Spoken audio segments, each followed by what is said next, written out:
The sound of a rifle shot echoed through the valley, silencing the birds and sending a chill down Nathaniel Redfield's spine. It wasn't the sound that bothered him. He'd heard plenty of gunfire in his 42 years, but rather what it signified: another bounty hunter coming for him. 5 years since he'd buried Hannah, and still he couldn't find peace. Nathaniel squinted against the harsh Montana sun, scanning the horizon from his position on the porch of the small cabin he'd built with his own hands after the war. The year was 1883, and civilization was creeping westward, but this remote stretch of land remained largely untouched. That's why he'd chosen it to disappear, to forget, to die slowly without having to face the emptiness in his heart. His hand instinctively moved to the worn pocket watch he kept in his vest. He didn't need to open it to see Hannah's portrait inside. Her face was etched into his memory, the soft curve of her cheek, the sparkle in her eyes when she laughed, the way her nose crinkled when she was irritated with him. 5 years gone, taken by a fever that swept through the town like wildfire, leaving him alone with nothing but memories and regrets. Another shot rang out, closer this time. Nathaniel sighed, reaching for the rifle propped against the wall. He wouldn't run. Not anymore. If someone wanted him dead for what happened in Deadwood all those years ago, so be it. There wasn't much left of him to kill anyway. Just as he stood, a flash of movement caught his eye, not from the direction of the gunshots, but from the narrow trail leading to his cabin. A horse moving fast, its rider hunched low. Nathaniel raised his rifle, squinting down the sight. The rider pulled up sharply, nearly toppling from the saddle. It was a woman, her dress torn and muddy, her hair escaping from what had once been a neat bun. She looked around wildly, spotting him on the porch. "Help, please?" Her voice carried on the wind, desperate and afraid. Against his better judgment, Nathaniel stepped off the porch. "Get inside," he called, nodding toward the cabin. He kept his eyes on the trail behind her, rifle ready. "Quick now." She didn't need to be told twice, dismounting clumsily and stumbling toward him. As she got closer, Nathaniel froze. His heart, long dormant, gave a painful thump against his ribs. She looked like Hannah. Not identical. No, this woman's hair was darker, her face more angular, but there was something in her eyes, something in the way she carried herself that made his breath catch. "Thank you," she gasped, clutching her side as she reached the porch. "They've been chasing me for miles." "Who's chasing you?" Nathaniel asked, ushering her inside. "My husband's men." She glanced back nervously. "Ex-husband, I should say, though he doesn't accept that." Nathaniel closed the door behind them, moving to the window to keep watch. "You got a name?" Hope Faulkner." She leaned against the rough-hewn table, catching her breath. "And you are Nathaniel Redfield." He didn't look at her. Couldn't. The resemblance to Hannah was too painful. "What brings you to the middle of nowhere, Mrs. Faulkner?" "Freedom," she said simply. "And it's Miss Faulkner now, or at least it will be once the divorce is final, if I live that long." Another shot, much closer now. Nathaniel's jaw tightened. "Stay down," he instructed, moving to extinguish the lamp. "And stay quiet." In the sudden darkness, he could hear her breathing, quick and shallow with fear. It reminded him of Hannah in her final days, fighting for each breath as the fever consumed her. The memory tightened his chest. "How many?" he asked, voice low. "3 men. My husband Victor, he's not with them. He sends others to do his dirty work." Nathaniel nodded, processing the information. "What makes a man send killers after his own wife?" Hope's laugh was bitter. "I took something from him, something he values more than me. Must be quite valuable. It's evidence of what he did to my father." Her voice hardened. "He murdered him for his gold claim, then forced me to marry him to keep it all legal. I was only 17. Nathaniel glanced at her. Even in the dim light filtering through the shuttered windows, he could see the determination in her eyes. It reminded him of no. He wouldn't think about that now. "How old are you now?" 23. The sound of approaching horses made them both fall silent. Nathaniel moved to the window, peering through a small gap in the shutters. 3 riders, just as she'd said, approaching cautiously, rifles ready. "Stay inside," Nathaniel whispered. "If things go badly, there's a trapdoor under the bearskin rug, root cellar." Hide there." Before she could respond, he slipped out the back door, circling around to approach the riders from behind. 5 years of solitude had made him cautious, but his time as a cavalry scout during the war had taught him how to move silently through the wilderness. The men had dismounted, spreading out as they approached the cabin. "Come on out, Mrs. Montgomery," one called. "We ain't gonna hurt you." "The boss just wants what's his." Nathaniel positioned himself behind a large boulder, taking aim at the man who'd spoken. The leader he guessed from the way the others looked to him. "Last chance, woman," the man shouted, raising his rifle toward the cabin, "or we burn you out." Nathaniel squeezed the trigger. The leader jerked backward, clutching his shoulder, his rifle falling to the ground. Before the others could react, Nathaniel had worked the lever action and fired again, catching the second man in the leg. The third man spun around, firing wildly in Nathaniel's direction. Bullets pinged off the rocks around him, sending chips of stone flying. Nathaniel kept low, moving position before firing again. This shot missed, but it was enough to send the man diving for cover. "You're outnumbered." Nathaniel called, "Your friends are wounded. Take them and ride out while you still can." There was a pause, then the uninjured man shouted back, "This ain't over. That woman's a thief and a murderess. There's a price on her head." "Then I suggest you earn it somewhere else," Nathaniel replied coldly. "Next shot won't be a warning." He could hear them muttering, then the sounds of the wounded men being helped onto their horses. The uninjured man called out one final threat before they rode away, their retreat hasty and disorganized. Nathaniel waited until he was sure they were gone before returning to the cabin. Hope stood just inside the door, a shotgun in her hands, his shotgun, which he kept mounted above the fireplace. "You know how to use that?" he asked, raising an eyebrow. She lowered the weapon. "My father taught me, before." She trailed off, then met his eyes. "Thank you for helping me." Nathaniel nodded, taking the shotgun and returning it to its place. "They'll be back with more men next time."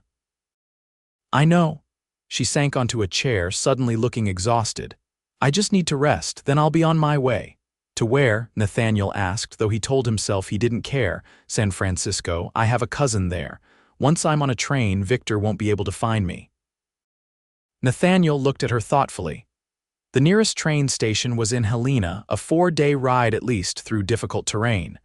A woman alone wouldn't make it, not with men hunting her. "I'll take you," he found himself saying, surprising them both. "To Helena, you can catch a train there." Hope stared at him, suspicious.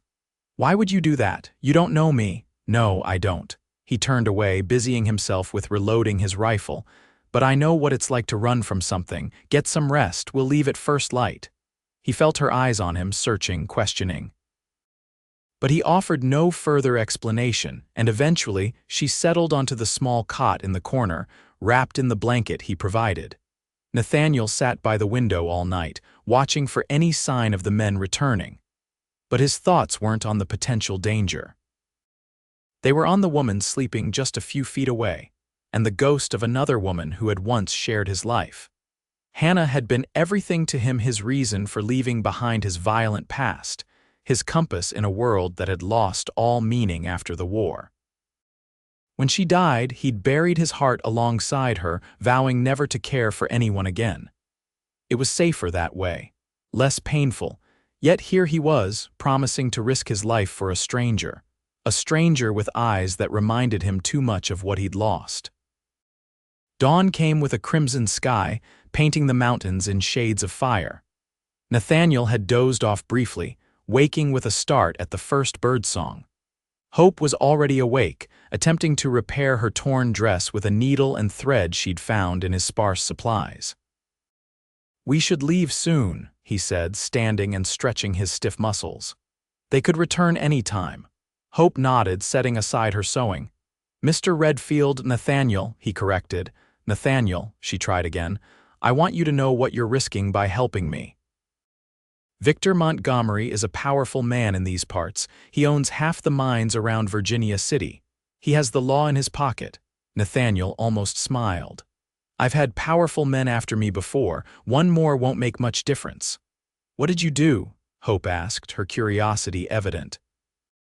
Shot a man who needed shooting. Nathaniel picked up his saddlebag, checking its contents. Unfortunately, he had friends in high places. Now pack what you can carry. We travel light. Within the hour, they were on the trail, heading east. Hope rode her own horse, a fine chestnut mare that Nathaniel guessed had been expensive. Another thing she'd taken from her husband, perhaps. He rode his buckskin gelding, a sturdy animal that had carried him through many difficult journeys. The day passed in relative silence. Nathaniel wasn't one for idle conversation, and Hope seemed lost in her own thoughts. They made good time, sticking to the less traveled paths to avoid unwanted encounters. By nightfall, they had reached the foothills of the mountain range that separated them from the plains beyond. "We'll camp here," Nathaniel said, indicating a small clearing near a stream. "There's good cover and water for the horses." Hope dismounted gracefully, showing more skill with horses than he'd expected from a woman who'd been married to a wealthy mine owner. She caught his surprised look and smiled faintly. "I grew up on a ranch," she explained. "Before Victor, my father raised horses." Nathaniel nodded, setting about gathering firewood. "Your husband, ex-husband, what's he like?" Hope's expression darkened. "Cruel, calculating." "He presents himself as a gentleman to the world, but in private." She shuddered. "He has a temper, and he doesn't like to lose what he considers his property, including you, especially me." She wrapped her arms around herself. "I tried to leave once before, about a year ago. He found me in Bozeman, the man who had helped me." She trailed off, her meaning clear. "And the evidence you took, what is it?" Hope reached into her bodice, pulling out a folded piece of paper. "A letter, from Victor to the men he hired to cause a cave-in at my father's mine. It mentions payment for insuring Faulkner's accident. He was careless enough to keep it." Nathaniel examined the letter, his expression grim. "This is worth killing for." "It's worth dying for," Hope countered, taking it back. "It's all I have left of my father. The only way to prove what Victor did." As night fell, they shared a simple meal of jerky and hardtack. Nathaniel kept the fire small, wary of drawing attention. The mountains loomed around them, casting long shadows in the moonlight. "You should get some sleep," Nathaniel said, settling against a tree trunk with his rifle across his lap. "I'll keep watch." Hope studied him in the firelight. "You were married once, weren't you?" she asked suddenly. Nathaniel stiffened. "What makes you say that?" "The way you look at me sometimes, like you're seeing someone else." She pulled her blanket closer around her shoulders. "And there's a circle on your finger where a ring used to be." Nathaniel unconsciously touched the pale band of skin on his left hand. He still wore Hannah's ring on a cord around his neck next to his heart. "Her name was Hannah," he said finally, the words coming reluctantly. "She died 5 years ago."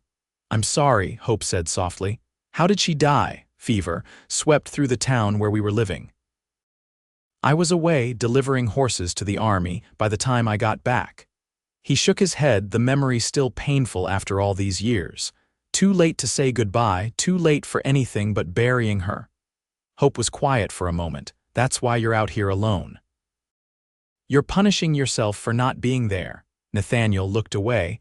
Her perception was uncomfortable, cutting too close to truths he preferred not to examine. "Get some sleep, Miss Faulkner. We have a long ride tomorrow." Hope didn't press further, settling onto her bedroll. Soon her breathing deepened, signaling sleep. Nathaniel remained awake, watching the stars wheel overhead, fighting memories that refused to stay buried. The next day brought clouds and a hint of rain in the air. They broke camp early, pushing harder as they navigated through a mountain pass. Nathaniel knew these mountains well. He'd spent the last 5 years exploring them, learning their secrets, finding places where a man could disappear when needed. "How much further to Helena?"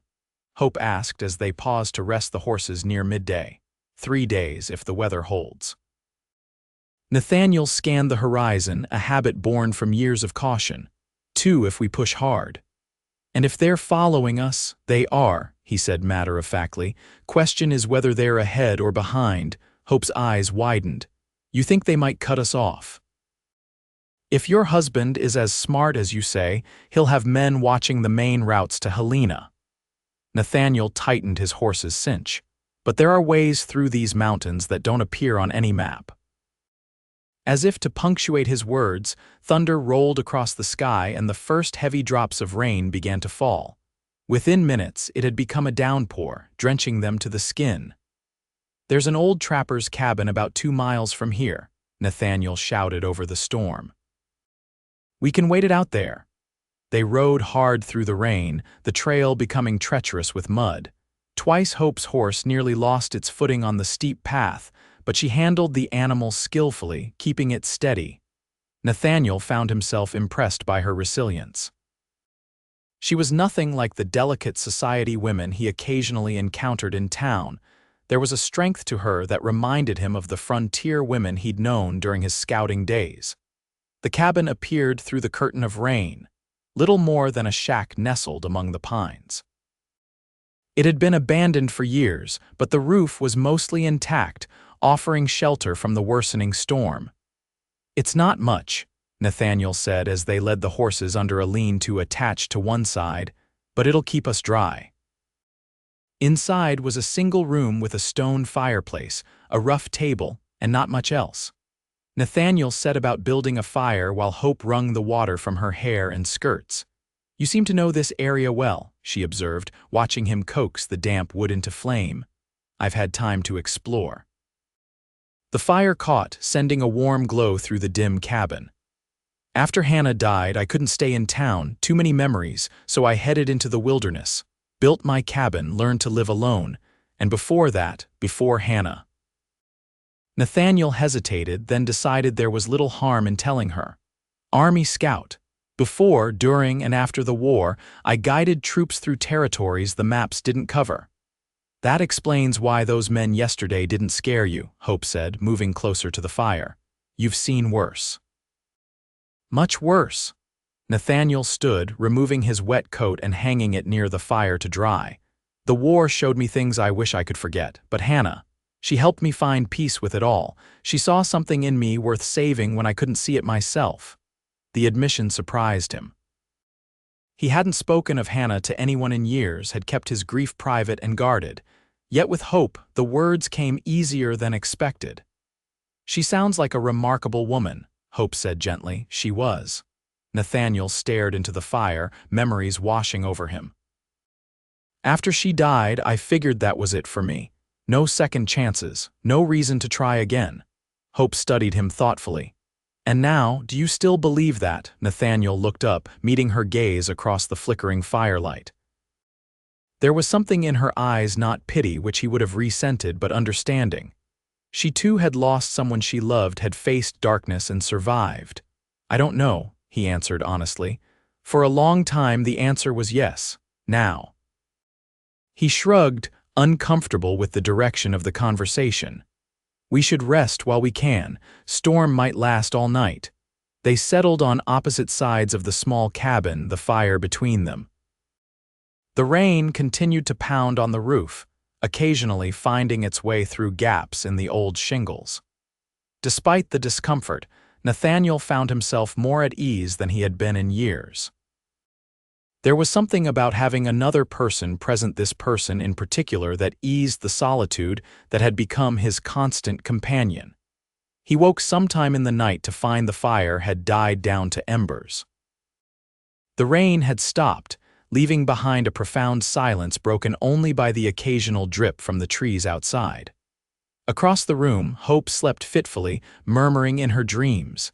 Nathaniel rose quietly to add wood to the fire. As the flames grew brighter, Hope's murmurs became more distinct. She was pleading with someone, her voice tight with fear. "No, please, don't."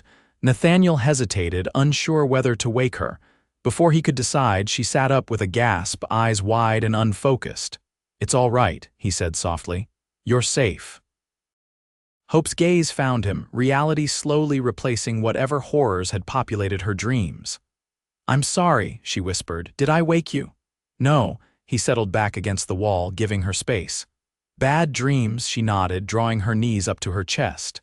"Victor, always Victor." Even when I'm away from him, he finds ways to torment me." "What happened?" Nathaniel asked. "How did you end up married to such a man?" Hope was quiet for so long that he thought she might not answer. When she finally spoke, her voice was steady but tinged with old pain. "My father's mine was doing well, too well. Victor wanted it, but my father refused to sell. Then there was an accident that caved in." Her fingers unconsciously went to the letter hidden in her clothing.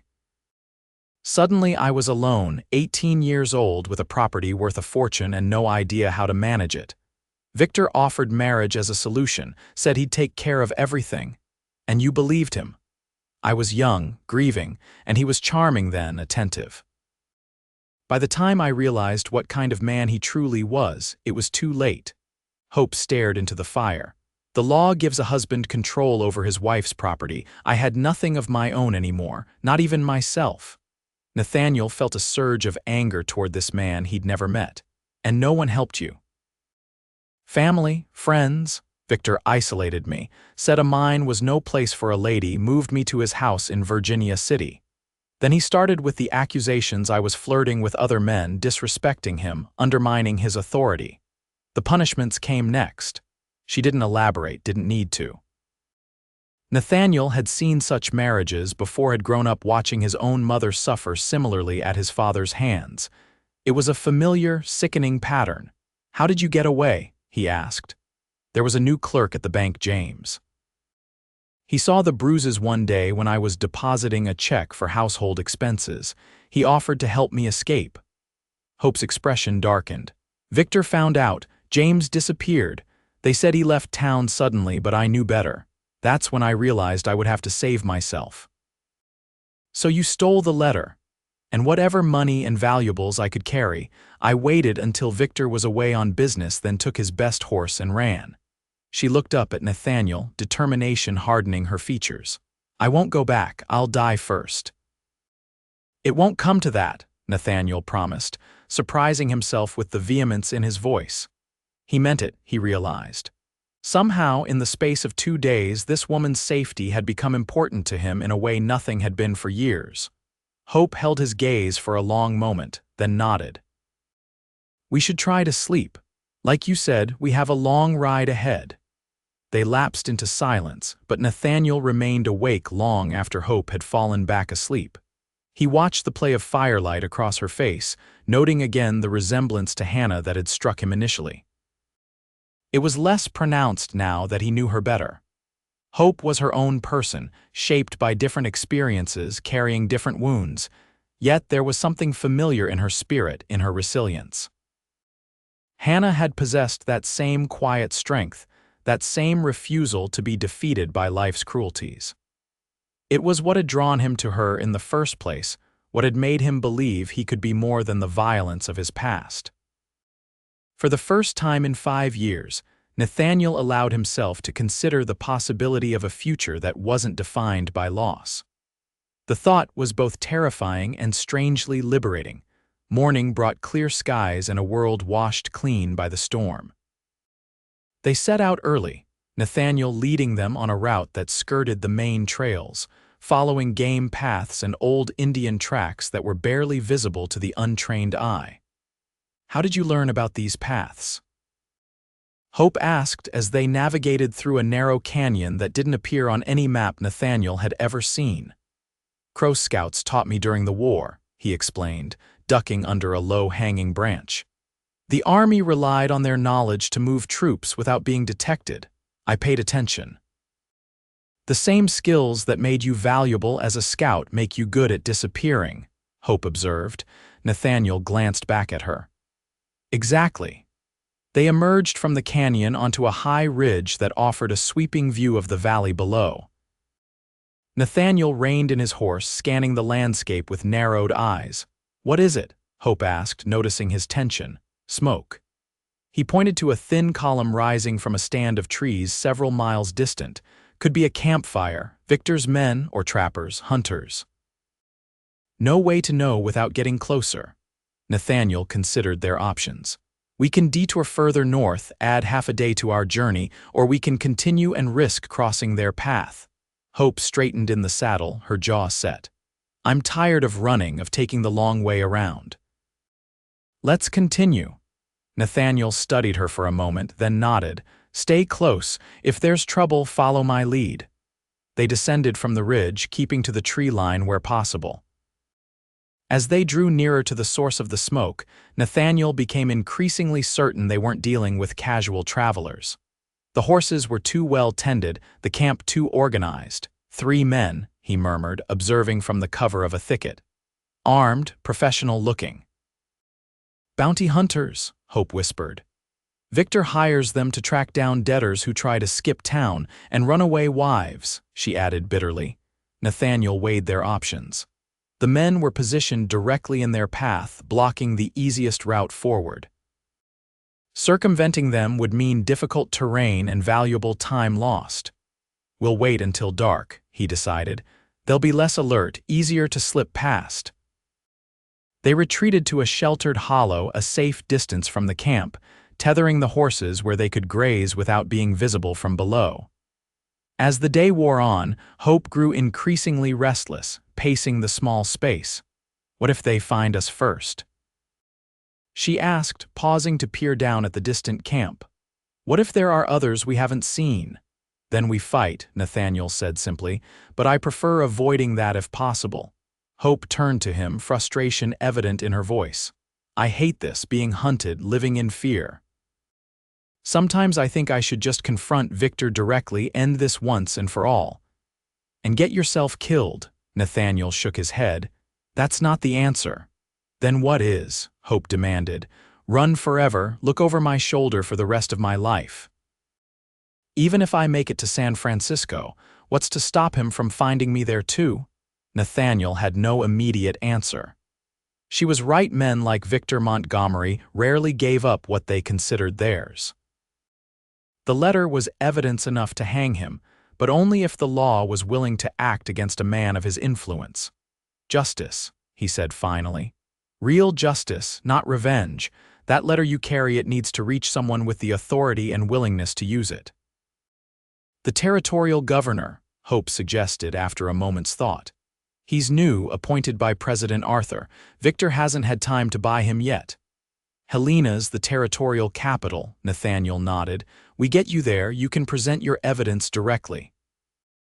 Hope's expression lightened somewhat, hope kindling in her eyes. That might actually work. Victor has enemies even among the powerful men who would be happy to see him fall if given the opportunity. Then we stick to the plan. Get you to Helena, find a way to reach the governor. Nathaniel glanced at the sky, where the sun was beginning to dip toward the western horizon. It'll be dark in a few hours. We should rest while we can. Hope settled beside him, close enough that he could feel the warmth of her against his side. Neither spoke for a time, watching as shadows lengthened across the landscape below. Can I ask you something? Hope said suddenly. Something personal. Nathaniel tensed but nodded. After Hannah died, did you ever consider following her? The question caught him off guard. It was something he'd never discussed with anyone, this darkest aspect of his grief. Yes, he admitted quietly. There were nights, many nights, when my gun seemed like the easiest answer, the quickest way to end the pain. What stopped you? Nathaniel considered the question. Hannah, I suppose. She believed life was sacred even when it hurt, especially then. She used to say that suffering was part of what made joy possible, that you couldn't truly appreciate one without knowing the other. She sounds wise, Hope said softly. She was wiser than me. Nathaniel found himself reaching for the watch in his pocket, running his thumb over its worn surface. I couldn't dishonor her memory by throwing away the life she valued so much, even if living without her felt impossible. Hope placed her hand over his, a gesture of understanding that spoke more than words could. They sat that way as daylight faded, finding comfort in shared silence and the knowledge that they weren't alone in their pain. As darkness fell, they prepared to move. The bounty hunters had built up their fire, its glow creating a beacon in the night. Nathaniel led Hope in a wide arc around their position, taking advantage of the darkness and the natural cover provided by the terrain. They moved slowly, carefully, leading their horses to minimize noise. They were nearly clear when a twig snapped under Hope's foot. The sound seemed deafening in the night silence. One of the men by the fire stood, peering into the darkness in their direction. "Who's there?" he called, reaching for his rifle. Nathaniel signaled for Hope to remain still. For a long, tense moment, they didn't move, barely breathing as the man scanned the darkness. Finally, apparently satisfied, he returned to the fire, though he kept his rifle across his lap. They continued their careful progress, not daring to mount their horses until they were well beyond the camp. By midnight, they had put several miles between themselves and the bounty hunters, following a narrow trail that wound through a dense forest. "We should be safe to rest for a few hours," Nathaniel said, finding a small clearing where they could stop. "We'll reach Helena by tomorrow evening if we push hard." Hope dismounted, exhaustion evident in the slump of her shoulders. "Thank you," she said quietly, "for everything. I know this isn't your fight." Nathaniel busied himself with the horses, uncomfortable with her gratitude. "Get some rest." "I'll take first watch." The night passed without incident. They were back on the trail before dawn, pushing eastward through increasingly settled country. By mid-afternoon, they could see smoke from chimneys in the distance, outlying farms and ranches surrounding Helena. "We'll need to be careful now," Nathaniel warned as they paused on a ridge overlooking the valley where the territorial capital sprawled. "Your husband may have men watching the approaches to the city." Hope nodded, her expression resolute. "How do we proceed?" "We circle around, approach from the north. It's less direct but less likely to be watched." Nathaniel studied the distant buildings. "Once in the city, we need to find a way to reach the governor without drawing attention." They rode cautiously, avoiding the main roads, using the cover of growing darkness to slip into the city's northern outskirts. Helena had grown significantly since Nathaniel had last visited, the gold and silver from nearby mines fueling its rapid expansion. The streets were busy even as evening approached, filled with miners, businessmen, and the usual assortment of characters that populated frontier towns. They stabled their horses at a small livery on the edge of town, paying extra for the owner's discretion. Nathaniel led Hope to a modest boarding house run by an elderly widow he'd done business with in the past. "Mrs. Wilkins," he greeted the white-haired woman who answered the door. "I was hoping you might have a room available." The woman squinted at him, recognition dawning. "Mr. Redfield." "It's been years. I thought perhaps you'd died out in those mountains of yours." "Not yet, madam," Nathaniel replied with a faint smile. "This is Miss Faulkner. We've had a long journey and could use a safe place to rest. Mrs. Wilkins studied Hope, noting her travel-worn appearance but also the quality of her clothing beneath the dirt. Her sharp eyes missed little. "I have a room at the back," she said finally. "Private entrance, no questions asked." "Thank you," Hope said gratefully. Once settled in the small but clean room, Nathaniel outlined his plan. "I know a clerk who works in the governor's office, Thomas Mercer. We served together briefly during the war. If he's still there, he might be able to arrange a meeting. And if Victor's men are watching the governor's office?" Hope asked. "Then we find another way." Nathaniel checked his revolver before returning it to his holster. "I'll go tonight, see what I can learn. You stay here, rest. Mrs. Wilkins won't betray your presence." Hope caught his arm as he turned to leave. "Be careful, these men. They won't hesitate to kill you." Nathaniel met her gaze, suddenly aware of how close she was standing, of the concern in her eyes. "I've survived worse odds," he assured her. The streets of Helena were alive with activity as Nathaniel made his way toward the center of town, where the territorial government buildings stood.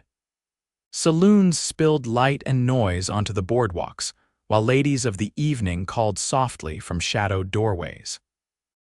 It had been years since he'd been in a city of any size, and the noise and press of humanity felt overwhelming after so long in the wilderness. The governor's office was closed for the night, as expected, but a light burned in a window on the second floor. Nathaniel circled the building, looking for another entrance. He found a service door at the rear, unlocked a careless oversight that worked in his favor. Inside, he navigated by memory through dark hallways until he found the clerk's office. The light he'd seen came from a lamp on a desk where a man sat hunched over paperwork, his back to the door. Nathaniel recognized him immediately, despite the years that had passed. Thomas Mercer, older and grayer but unmistakable. "Working late, Thomas?" Nathaniel said softly from the doorway. The clerk jumped, spinning around with a startled expression that quickly turned to disbelief. "Nathaniel Redfield, my God, man, I thought you were dead." "So I keep hearing," Nathaniel replied dryly, stepping into the room. "Good to see you, Thomas." They shook hands, Thomas studying him with undisguised curiosity. "What brings you back to civilization? Last I heard, you'd gone to ground somewhere in the mountains after your wife passed." "I need your help," Nathaniel said, getting straight to the point. "I need to arrange a private meeting with Governor Crosby, for a friend with information about a powerful man who's committed murder." Thomas's eyebrows rose. "Straight to business, as always. No how have you been or lovely weather we're having." "How have you been, Thomas?" "Lovely weather we're having." Nathaniel's tone remained serious. "Now, about that meeting," the clerk sighed. "The governor's a busy man. Who's this friend and what's the information?" "Her name is Hope Faulkner. Her husband's soon-to-be ex-husband is Victor Montgomery." Thomas whistled low. "Montgomery, the mining magnate? That's a dangerous enemy to make, Nathaniel." "He murdered her father for his gold claim, then forced her to marry him. She has proof, a letter in Montgomery's own hand ordering the accident." Thomas was silent for a moment, weighing the information. "Montgomery's been rumored to have connections to several convenient deaths over the years. Nothing's ever been proven." He tapped his fingers on the desk thoughtfully. "The governor's been looking for a way to break the stranglehold certain mining interests have on territorial politics. This might interest him. Can you arrange it? Discreetly, I can try. The governor has breakfast privately in his office every morning at 7. I could bring Miss Faulkner in before the regular staff arrives." Thomas looked troubled. "But if Montgomery has men watching the building?" "We'll need a diversion," Nathaniel decided. "Something to draw attention away from the entrance." They discussed options, finally settling on a plan. Thomas would arrange for Miss Faulkner to meet with the governor early the next morning, entering through the service entrance. Nathaniel would create a distraction at the front of the building to draw away any watchers. As Nathaniel turned to leave, Thomas stopped him with a hand on his shoulder. "It's good to see you engaged with the world again, Nathaniel. After Hannah, well, we all worried about you." Nathaniel nodded, uncomfortable with the personal turn of the conversation. "Thank you for your help, Thomas. Be careful," the clerk warned. "Montgomery isn't known for his forgiving nature." "Neither am I," Nathaniel replied grimly. He returned to the boarding house to find Hope asleep, curled on her side atop the quilt. She looked younger in sleep, the worry lines around her mouth and eyes smoothed away. Nathaniel hesitated, reluctant to wake her, but she stirred at the sound of the door closing. "Nathaniel," she murmured, sitting up. "What happened?" "It's arranged," he told her, removing his hat and coat. "You'll meet with Governor Crosby tomorrow morning at 7. My friend Thomas will escort you in through the back entrance." Hope's face lit with hope, the emotion that matched her name. "And Victor's men? I'll handle them," Nathaniel assured her. "You just focus on telling the governor your story, show him the letter, the rest will follow." Hope stood, crossing to where he stood. To his surprise, she took his hands in hers. "I don't know how to thank you. You've risked everything for a stranger." "You're not a stranger anymore," Nathaniel said quietly, acutely aware of the warmth of her hands, the scent of her hair. For a moment they stood close, something unspoken passing between them. Then Nathaniel stepped back, breaking the contact. "We should rest. Tomorrow will test us both."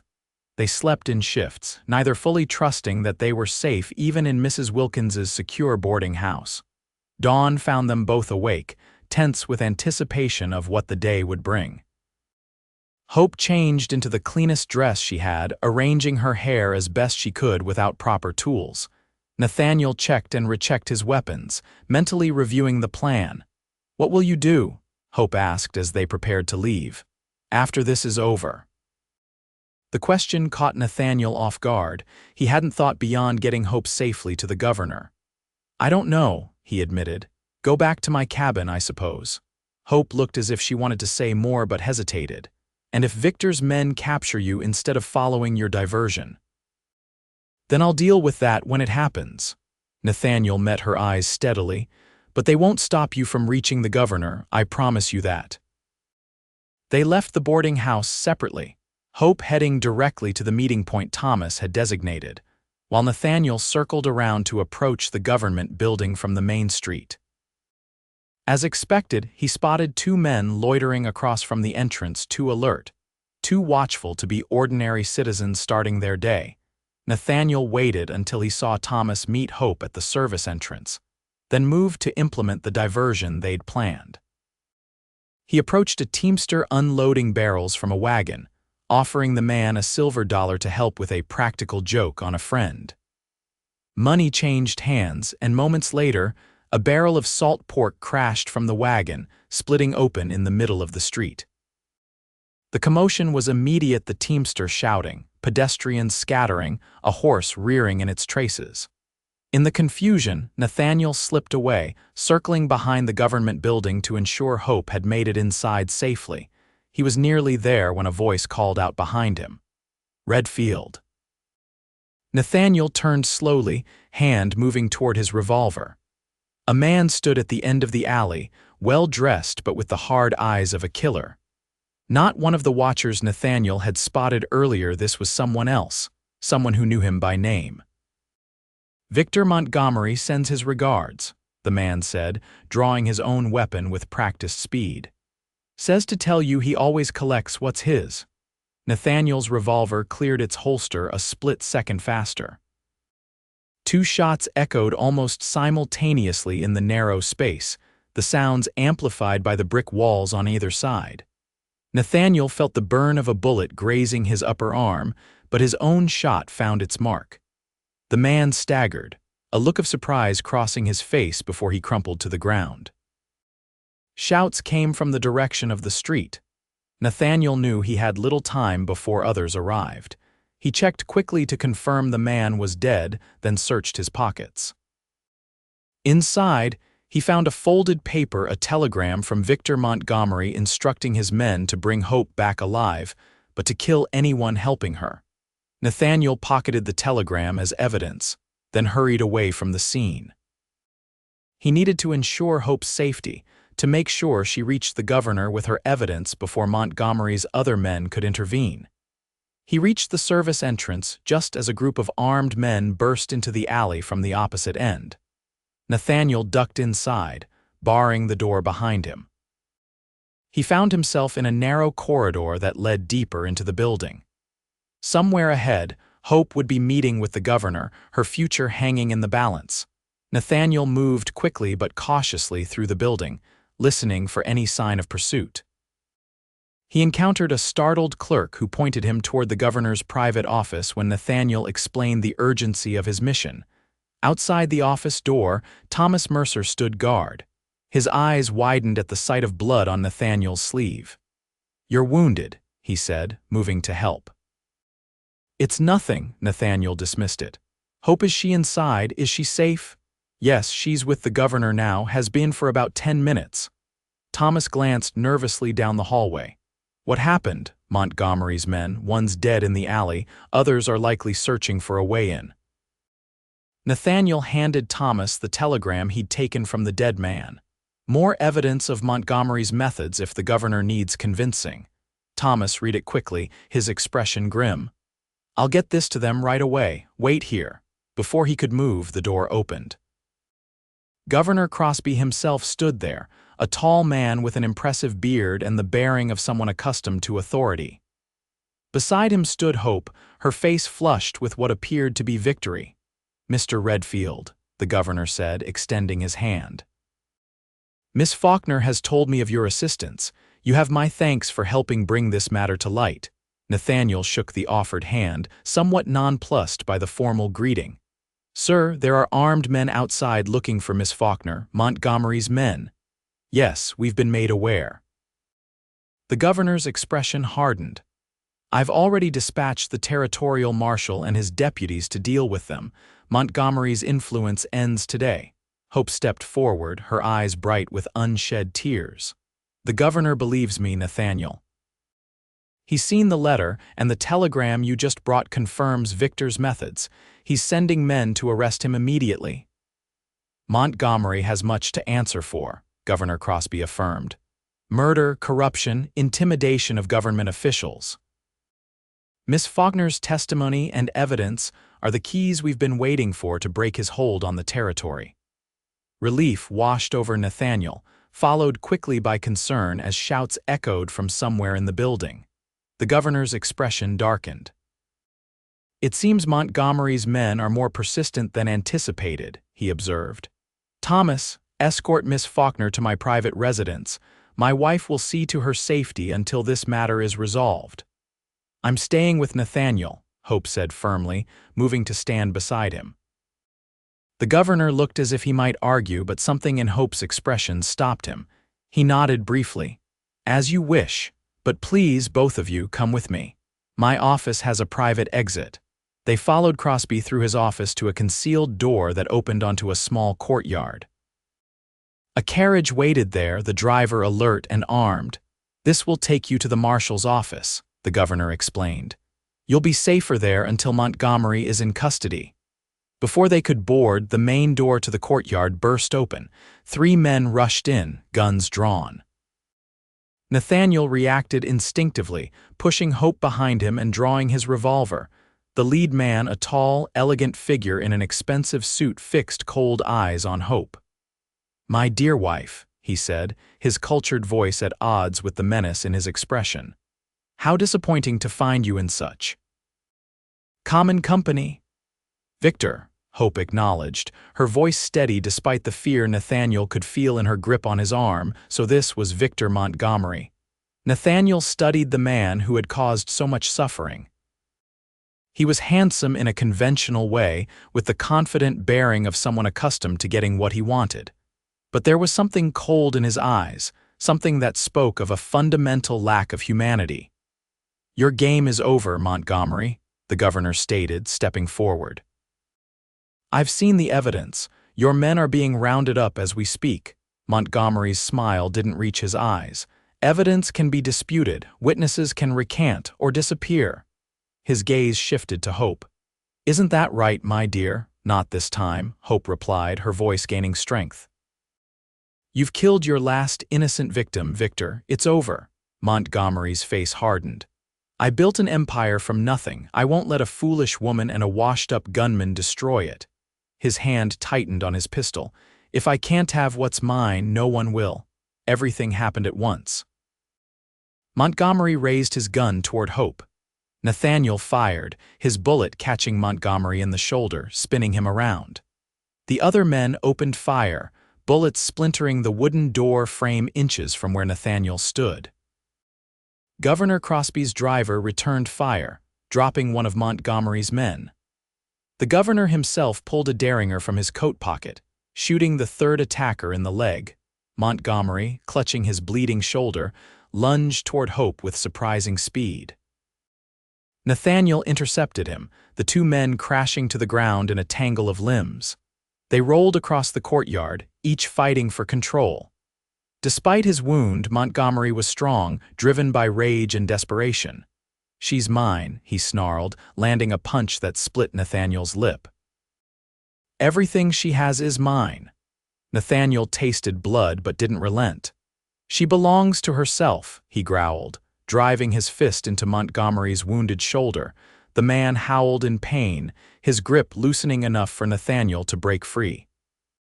He scrambled to his feet, drawing his hunting knife from his boot. Montgomery rose more slowly, his face contorted with hatred. "I'll kill you," he promised. "Then I'll take her back and make her wish she'd never run." Nathaniel stood his ground, knife ready. "You can try." Montgomery reached into his coat, drawing a small pearl-handled revolver. Before he could aim it, another shot rang out. Montgomery staggered, a look of disbelief crossing his face as he looked down at the spreading red stain on his chest. Behind him stood Hope, the governor's driver's revolver steady in her hands. "You don't own me," she said quietly as Montgomery fell to his knees. "You never did." The man toppled forward dead before he hit the ground. Hope lowered the gun slowly, her expression a complex mixture of relief, regret, and something like peace. Silence fell over the courtyard, broken only by the groans of the wounded man and the distant sounds of activity from the street beyond. The governor stepped forward, gently taking the revolver from Hope's unresisting fingers. "It was self-defense," he assured her. "There are plenty of witnesses. You've nothing to fear from the law, Miss Faulkner." Hope nodded numbly, her eyes fixed on the body of the man who had tormented her for so long. Nathaniel moved to her side, placing a steadying hand on her shoulder. She turned into his embrace, her composure finally breaking as she sobbed against his chest. "It's over," he murmured, holding her close. "It's truly over now." The aftermath unfolded quickly.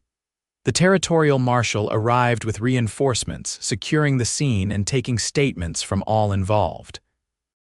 As the governor had predicted, Hope faced no charges for the shooting. Montgomery had clearly intended to kill her, and she had acted in self-defense. The evidence Hope had brought, combined with records seized from Montgomery's offices, revealed a pattern of corruption and violence that stretched back years. Many who had suffered under his influence came forward with their own stories, emboldened by his death and the governor's support for justice. Through it all, Nathaniel remained at Hope's side, a steady presence as she navigated the legal proceedings and the sudden attention from those who had once shunned her as Montgomery's wife. 2 weeks after the confrontation in the courtyard, they sat together on the porch of a small house the governor had provided for Hope's use while matters were settled. "The lawyer says it's finally done," Hope told him, watching the sunset paint the distant mountains gold. "Montgomery's estate has been divided among his victims, with a significant portion coming to me as compensation for my father's claim." She smiled faintly. "I'm a wealthy woman, it seems." "What will you do now?" Nathaniel asked, the question that had been hovering between them for days.